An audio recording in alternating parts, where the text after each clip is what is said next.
created the Jewish nation. Correct? But now, to create this nation called Judaism, or Jews, what does he do?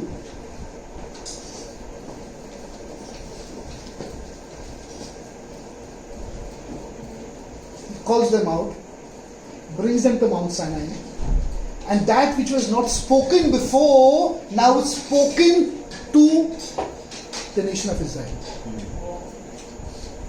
Are you understanding what I'm saying?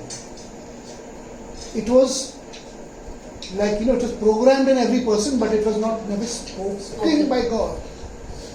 But now he calls the people and he speaks it out to them on Mount Sinai. You have to understand what Paul is saying out here. So which means, and God also says, he tells Israel, I married you. You are my bride. I married you, he says. This is God writing a ketubah with Israel and telling Israel, like a husband and wife before they get married, how they talk. See, this is what I like. I like dal. I want dal every day in the house. Or chicken once a week. I have to have the chicken. Okay, totally. Huh? Ketubah is a document, marriage document. Kitab, Ketubah. This is God opening his heart, exposing himself, and telling you this is to me. This is who I am. But he's not doing it to the world, he's doing it only to the Jewish people. So when they sinned with the golden calf, you know how angry he was with Moses? He says, Moses, go! I want to destroy these people in 1 second. If you and me get angry with somebody who breaks our trust, and we don't want to talk to that person, much more God here. Much more God. This is God opening his heart and exposing himself and telling the Jewish people, accept me, this is who I am. That's it. This is what the 10 words are. They violated him and he got angry. But if I say these are 10 commandments, now Christianity takes a different form altogether.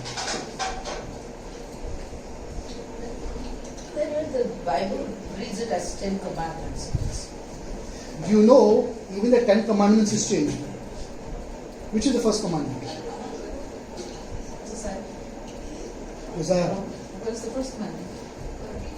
First commandment. Huh? No. First commandment. What is it? 10 commandments. The first commandment. I am the Lord the God. Perfect. Thou shalt not. No. Worship. No. No. I am the Lord thy God. That is the Christian version, they have changed it. Right. The first is, I am the Lord your God. But they don't list that as number one. Why? Because I am the Lord your God, you go out of Egypt. So they're throwing out the full Jewish context out of it. You don't have to have any other commandments. So now, because you call it commandments, people choose. They keep this one, but they don't keep this one. Well, I've kept most of the commandments. I keep all the commandments, but I will not keep the fourth one. Right. So the fourth one belongs to the Jewish people. Thou shalt keep the Shabbat. I'm a Christian, I can keep the Shabbat. But the rest I will keep. Right. So the foundation. So in that, you have many, and you have a group that's building in America that say we do not have church on Sunday. Because of that, because when the sun goes down on Friday, particularly it's Saturday, but it's Friday or Saturday somewhere in the world. But now you have those that just meet on Saturday. What is your... I'm saying have church every day of the week. What difference does it make? But Shabbat is Friday evening to Saturday. Now some of the Christians say every day is Shabbat. Yeah, but in America it shifts to Sunday sometime in history and becomes that's the Sabbath now. But technically it's not the Sabbath So those that practice it, you have those that believe, well, you go to church on Sunday, you're wrong. You're wrong. And that's Yeah. all they, that's all In fact, they, the book of Acts says that they met on the Daily. first day of every week. well, first day. But they What is met the first day of daily. the week? Sunday. Sunday. So But this they is, also met daily, and try that in our society. Nobody Go but. back. so it's crazy. This is, you know what they call it in Hebrew? Mashuga. Madness, stupidity. Right. You want to go to church every Sunday? Go. You want to keep church on Tuesday morning? Keep church on Tuesday. Right. And crazy thing is, when they took the commandments from the court and the schools, people are fighting crazy to bring the commandments back. They can't even quote one commandment. And not in order at least, you know? You still talk. I get stuck Yeah, when sometimes. I get stuck. Please. They can't quote one word. Right, they quote. I get stuck sometimes. Yeah. Once someone asked me, and I'm like, 1 second. Yeah. It's true. So what I'm saying is that 10 words is God having an intimate conversation with his bride, which was violated. The moment you have this understanding of what this is, your full understanding of God, Scripture, everything will change. Everything will change. So this is the foundation of discipleship. And we are very far from it. And as I said, there's no fellowship. You know the kind of intimacy Jesus had with his disciples? To the degree that John leans over his head. Intimacy. When I'm saying intimacy, one look you will know everything. What's happening?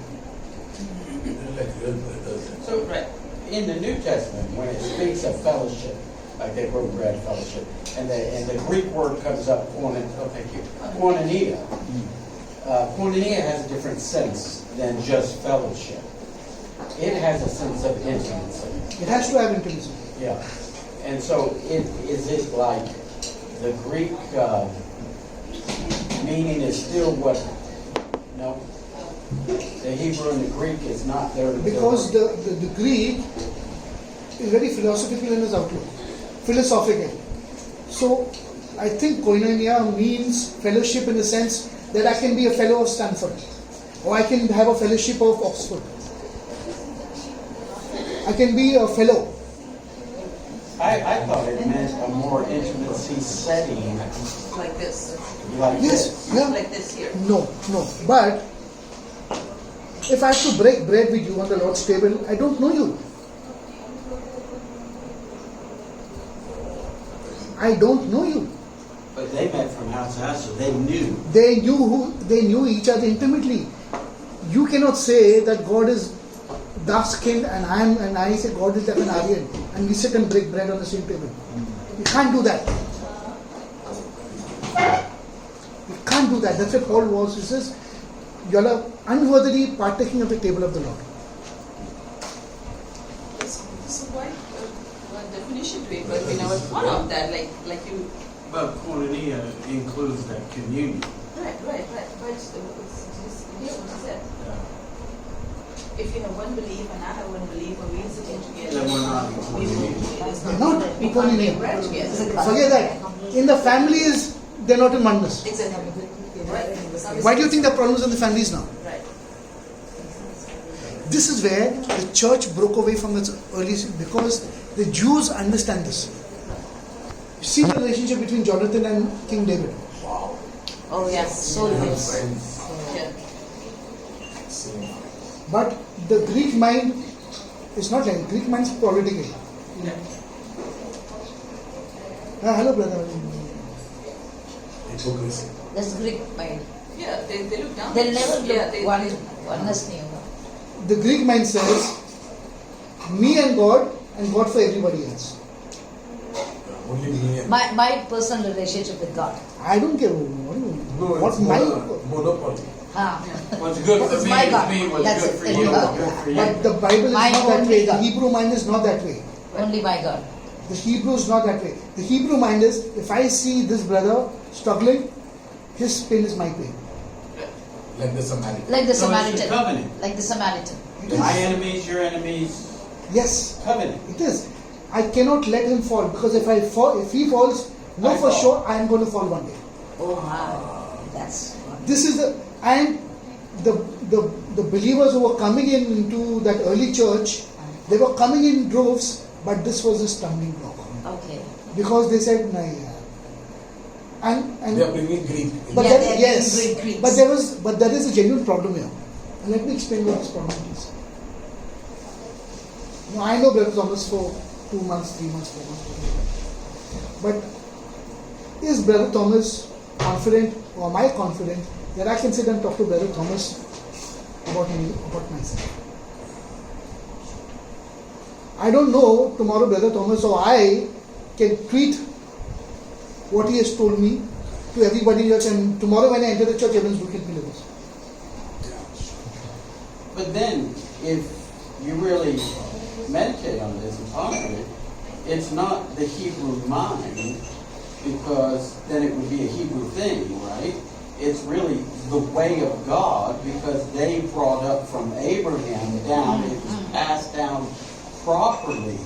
It was the way of God. So by the time the New Testament comes and Gentiles are coming in, they didn't understand. They attributed it to culture. My culture is this, north, south. We eat different food. Y'all act different. Y'all need to be circumcised. No, and it became This issues is all the of problems culture. that are coming up. But it I think- wasn't I think the we- way of God. I think Right. way beyond, like he's going too far. Even in Jacob's family, like Esau, when he went and married the Canaanites, they started having the troubles. And Isaac was very keen that he should marry somebody from our bloodline. Maybe probably because they wanted to have that culture. So it becomes very difficult. It's only when you are in oneness. You see, in the book of Acts it says, and they were gathered together in oneness of heart and in mind, and they were worshipping God. Only when that happened, boom! Right. Oh, that's very Because even in Old Testament, Balaam said, I can't curse what God has blessed, but he told them how to get them.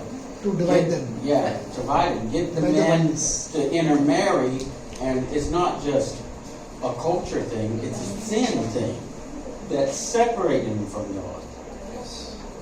And sin had its way. So this oneness is Agdut. It's called Agdut in Hebrew. Agdut. There are many, many concepts in Hebrew which we know, hopefully we'll be able to learn.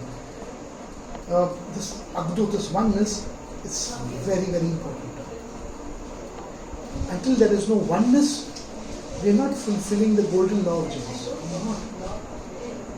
It is to that level where I said, my brother, I'll die for him. This is exactly what Jesus done. But today, you and me are not of that caliber. We are not of that caliber. Oneness. And Abraham back then had the heart of God, because when the angel came to destroy Lot, his heart was for souls. Souls. His heart was for people. saving somebody. So the image and likeness was being manifested in Abraham. So, brother, like talking about breaking of the bread, how wrong is it for me if I have something against you and then I break bread with you? It's That is why Paul says some are sick, some are dying, and all this nonsense happening in the church. I have all the political in my head and then I'm nicely breaking bread. I'll tell you, I had a conversation with one of the pastors in Pune.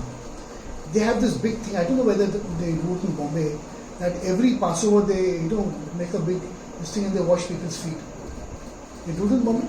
No, they do it in only in Eastern. No, in South also. No, they do it even only in Pentecostal Eastern. churches also. EFI church also. They do it in And they are Pentecostal church. breaking But bread. that EFI happens also, only in many churches. Eastern. No, that's okay. In some CRI church also there. Huh? They do it, no? Okay. But it So- happens only once in a year. Yeah, once in a while. So they make Saturday. 10 people sit and the pastor gets up and he Yes. washes those 10 people's feet. So I think 2 years ago, he called me, he said, sit down. I said, I'm not going to sit down. He got very insulted with me. I said, why are you this? I said, I'm not sitting down. Then after, when he spoke to me, I said, see, do you consider my relationship with you perfect? Answer me a honest question. He said, no. Then I said, you can't do this to me. You can't do this to me. And it becomes a religious thing. There was a time in America in the 80s, it was a big thing. Everybody come to a meeting, we gotta wash feet. So then you see what I told him. Because see, we are learning the right theology of it.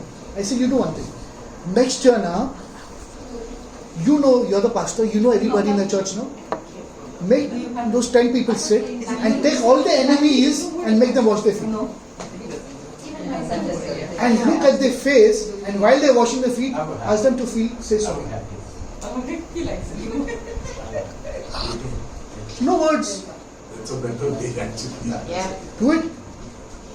Then I'll say you're fulfilling the golden rule. But you see, even there is a problem of that. If I have a enmity against Brother Shakti, Dr. Shakti, and if I am washing his feet because I'm doing it, and I'm saying sorry to him, Brother Shakti is thinking, Sudhar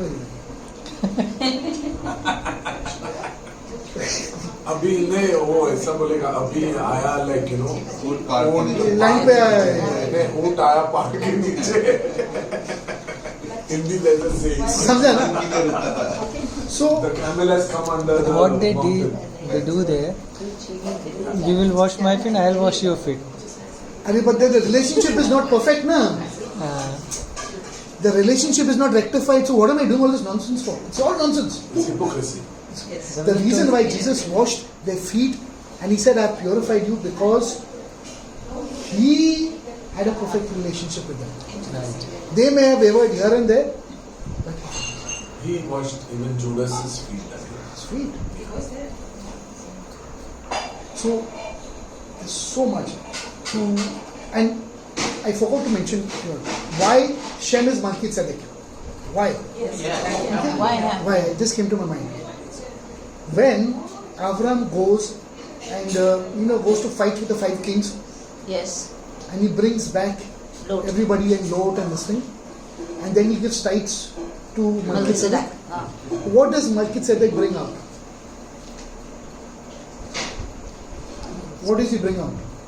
Some Bring out sour- bread. bread and Bread wine. and wine. Yeah. What is bread and wine? Breaking of bread and wine. What is it? Sabhagita. No, it's a peace. It's peace. Piece of Peace. Bread and wine is peace. But I tell you what bread and what peace this is. There are 2 things to it. Peace, because Shem is the father of Arpakshad, as well as he is also the father of Elam. Evil, yeah. Elam. Evil. Elam is Iran. Iran. And King Kedar-Loemer, who came to fight, was also Shem's grandchild.